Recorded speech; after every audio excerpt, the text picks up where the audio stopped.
Здравствуйте, уважаемые кыргызстанцы. Я обращаюсь к уважаемому президенту Республики Кыргызстан Садыру Нургожевичу Жапарову и главе ГКНБ Ташиеву Камчебеку Кадыршаевичу.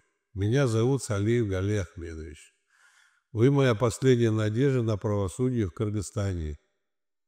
Из-за коррупции в судебной системе меня лишили родительского дома в городе Ош, улица Алиева, 62. Являясь единственным наследником первой очереди, судьи областного суда города Ош и Верховный суд города Бишкек решили не включать меня в наследство и отдали весь дом племяннице Богдановой Рашиде Зубаировне, которая подделала подписи моего отца и оформила этот дом на свою фамилию. Экспертизой было доказано, что подделала подпись Богданова Рашида Зубаировна.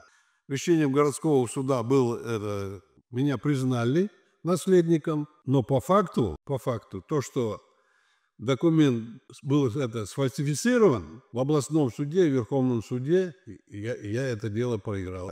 На данный момент я остался без жилья в городе Ош.